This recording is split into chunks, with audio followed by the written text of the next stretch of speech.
thanks for coming along to watch another video from me. I went out this morning and there wasn't much wildlife around, but it was a really beautiful morning. There was some nice light around. It was very still, so there were some great reflections on the water, which was really nice. So I thought I'd do something a little bit different. I took some shots, took 8 shots, which I thought would make a nice panorama. So I thought I do this quite often and stitch these together. So I thought I'd actually do this and record it so that you guys can actually see what I'm doing with it. So it's not meant as a tutorial really. It's just hopefully you like to see what I can do with these pictures. Hopefully we can get a reasonable image out at the end of it. And I'm really welcome any comments. So if you've got any ideas, any ways to improve things, whatever, then please drop them in the comments below. And hopefully you like this. And yeah, if it works, potentially we might do a few more on different subjects along the way as well. So here we go. Let's move into Lightroom, which is where I do most of my editing. So I've got these 8 images here, which you can see are fairly flat files. They're raw files, so there's not a lot of contrast or detail in them at the moment. So we're going to work on that. But the way I tend to do it, I tend to stitch them as a panorama together first, and then I'll actually go in and edit the finished panorama.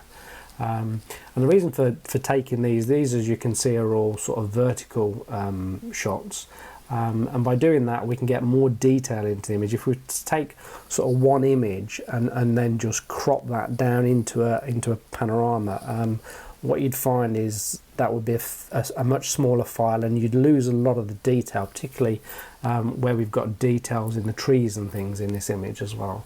So that's the idea. By taking the 8 images as vertical images and knitting them together, we get a lot more detail in the end image. I'm hoping.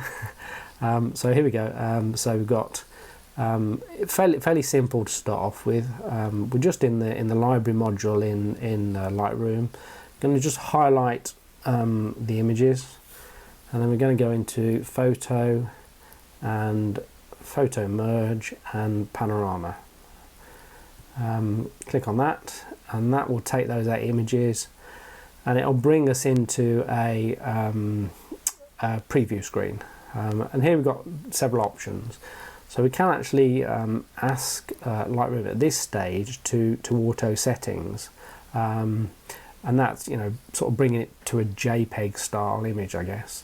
But I want to actually do the settings manually afterwards. Want to process the image manually after I've done it. We've got a couple of options here, and depending on the images really depends which is the best, so you need to really play around with these. Have a look at these different images, and then you just look at the different versions and see which one you think suits the image better. I'm actually gonna, I think, probably go for perspective, because that's sort of bringing the image flatter again, rather than rounding it as it's a big panorama. So when you're moving the camera around, you're going to get a different sort of shot.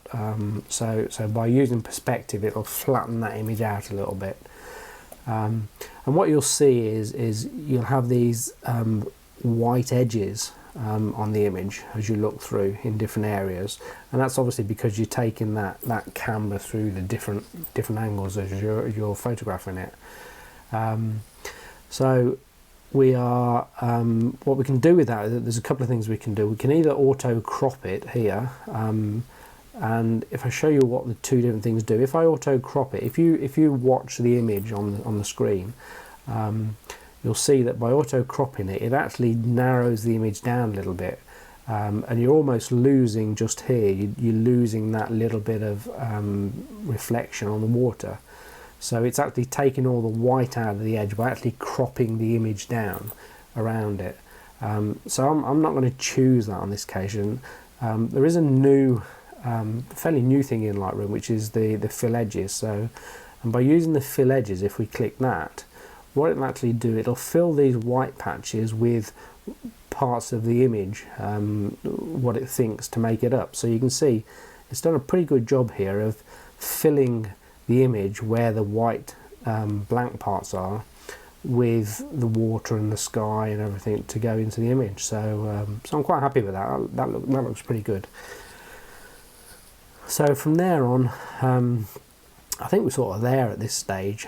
We've got our preview, we can see it. I will just have a quick look through as well when I'm doing it at this stage, just to make sure there's nothing odd in there in the preview. There's no odd where it's stitched the images together, make sure there's nothing that just looks strange, but no, looks fairly good on this one, so we're okay. And then I'm just going to hit merge and let that go away and do its business, really. That's going to take a little while to run through sometime, depending on the speed, basically, of your computer.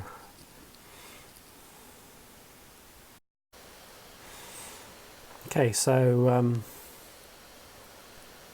that's it. My panorama's popped up as now a separate image, as you can see there. So let's just open that up a little bit and have a look. Again, you'll have to excuse my computer's a little bit slow, so sometimes these things take a little while to load. So there you go. There's our now in effect we've got our raw panorama. Yeah, looks pretty good so far. Happy with that.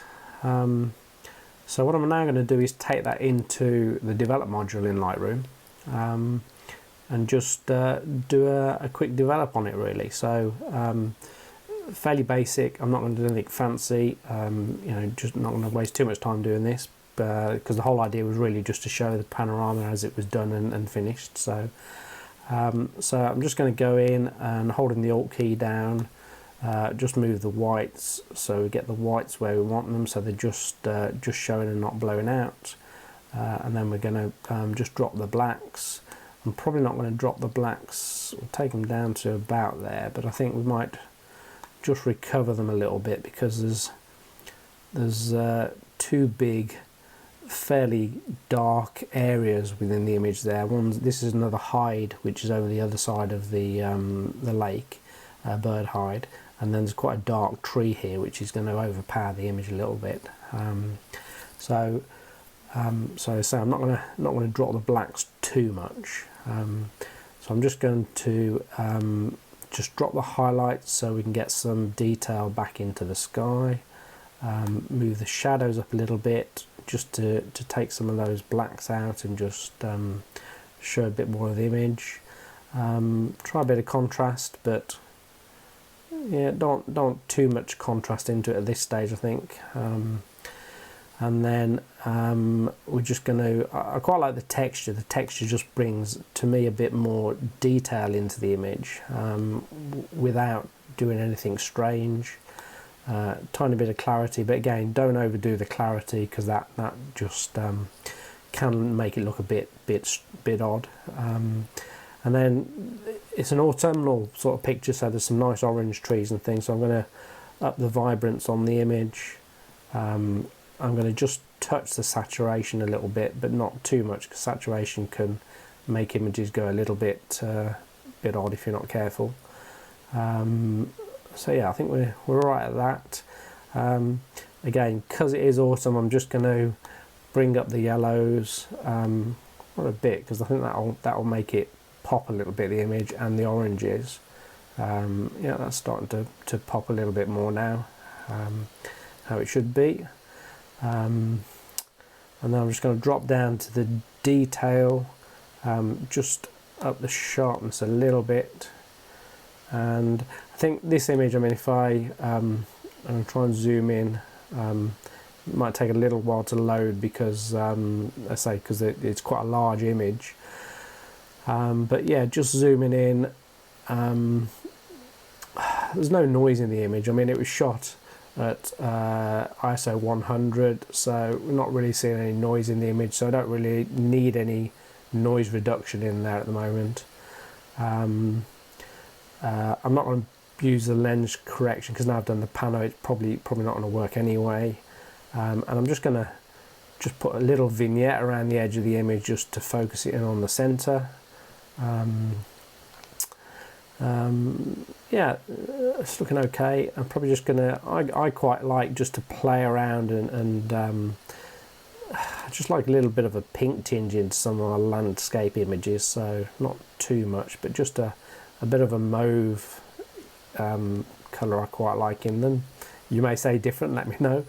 And then just probably warm it up just a tad with the temperature.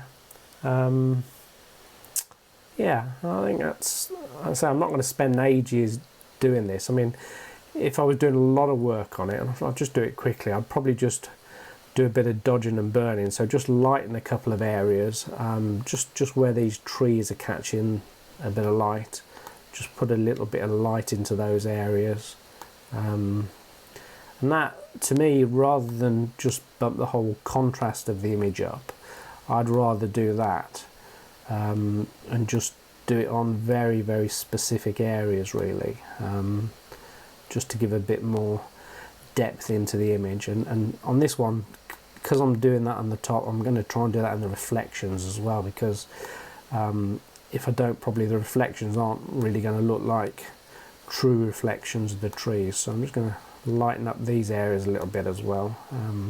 The overlay's on, so it's just coming up orange as I'm doing it, but that's helping me to see what I'm doing. Yeah, I think that's probably it. And then I think I might just go in and just a little bit of burning to make dark, just to darken a couple of these reed beds around here a little bit maybe, and these two here.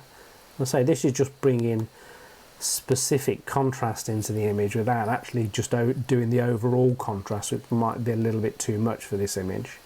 I'd probably spend a lot more time if I was doing this properly, but so the main reason for this was to show you how easy it is to stitch a panorama together, really, I guess.